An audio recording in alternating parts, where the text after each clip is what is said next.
Let's roll the dice, eh? In a game all about vampire slaying, it's pretty important that killing your blood-feasting foes feels like an event in and of itself. That's exactly what Arcane Austin has done with Redfall. Much like how assassination sim Dishonored had gloriously bloody backstab animations, Redfall revels in the act of plunging a wooden stake through a vampire's heart. There's weight in the blow as you knock your foe backwards and slam them into the floor, pushing a boot into a jaw that quickly evaporates into fiery dust. Yes, killing vampires in Redfall feels good.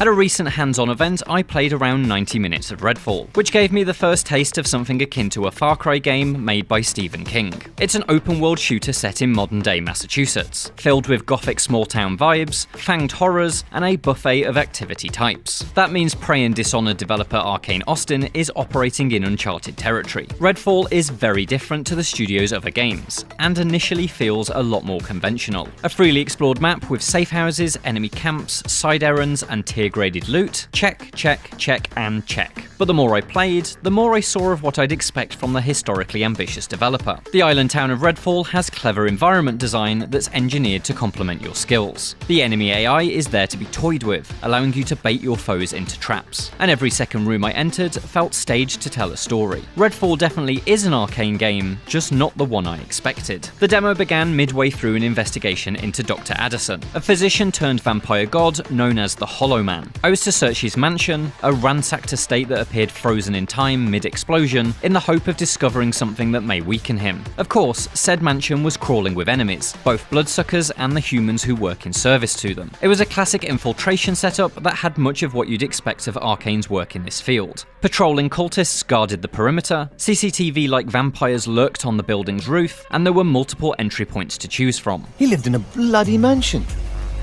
See a few possible entrances.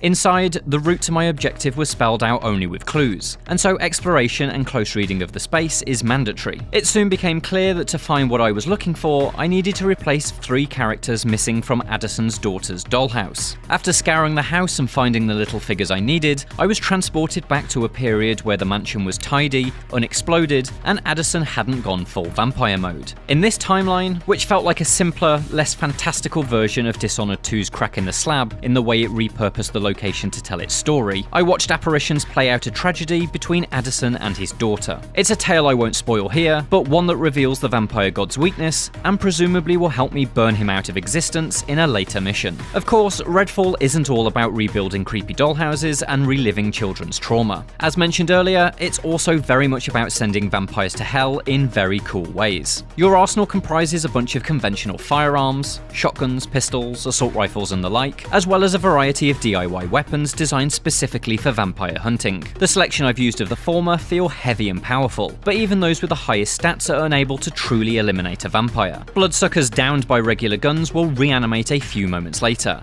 and so, in tradition with vampire lore, the only way to properly end them is with a stake driven through their heart. Many guns are equipped with a wooden bayonet for such occasions, but the jury-rigged stake launcher lets you dust vamps from a distance with a single trigger pull. Ammo for the launcher seems much more scarce than regular bullets though, and so I found myself continually assessing if each fanged target was worth the shot. Should you be out of stakes, there are other ways to do the job. Fire does the trick, and so exploding hazards or flare guns will turn a vampire into a smouldering barbecue. Electricity also generates heat, and so setting up some kind of live wire trap will fry them too. They also hate ultraviolet light. It freezes them into temporary stone statues, so a UV emitter gun is a handy thing to pack. Just remember to shatter your targets before the petrification wears off. All of these techniques give the sense of vampire hunting being a process, a profession. To be the slayer means learning the tricks of the trade.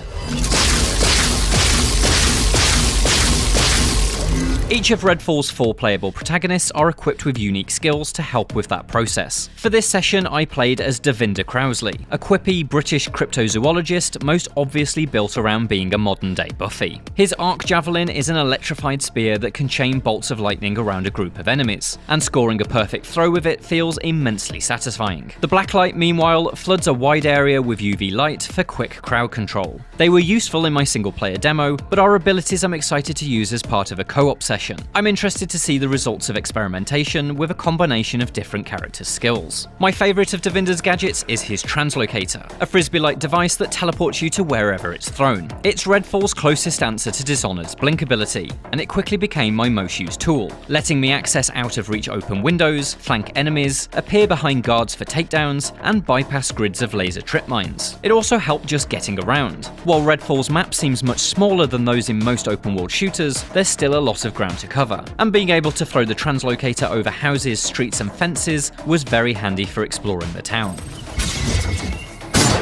As you'd expect from a game in this genre, there's a whole bunch of things to do beyond the main storyline. There are multiple safe houses to unlock, each of which becomes an ammunition stockpile and a fast travel location. There are activities which help pull neighbourhoods back from full vampire infestation, such as wiping out cultist rallies or preventing a powerful creature emerging from its blood amber cocoon. Then there are errand-like side quests that appear to be peppered with arcane Easter eggs, such as one where you head off to find whiskey and cigars. But the best side activities are the strangest ones, at least from the small sample I've seen so far. Vampire nests transport you into a twisted psychic realm, where you must destroy a room-sized heart and then claim as much treasure as possible before the entire place collapses around you like some kind of blood-splattered game show. Back in the town, you're frequently reminded that the vampire gods are watching you, and if you cause too much trouble, they'll send an incredible Hulk-like freak to beat 7 bells out of you in a battle played out beneath a wild electrical storm. The repeating nature of open-world tasks feels completely at odds with Arcane's typically handcrafted approach. But it's in these 2 activities that I saw a glimmer of how the studio is rethinking the building blocks of the genre to make them feel more systemic or novel. The other area in which traditional open-world shooter design is at odds with Arcane's legacy is stealth. To be clear, stealth is a component of Redfall, but it adheres to a very different rulebook than that used by Dishonored. Sneaking flows between regular bursts of violent, chaotic conflict. Dishonored was Arcane's interpretation of pure stealth classics like Thief, but the studio's touchstones for Redfall are very different. Before my demo began, co-director Harvey Smith name-checked Far Cry 2 and Stalker as influences. 2 shooters from an experimental period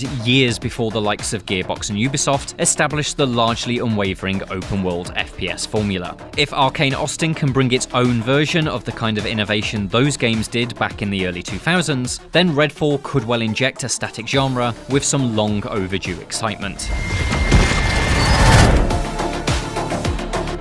For more looks at upcoming games, check out our previews of Dead Island 2 and Final Fantasy XVI. And for everything else, stick with IGN.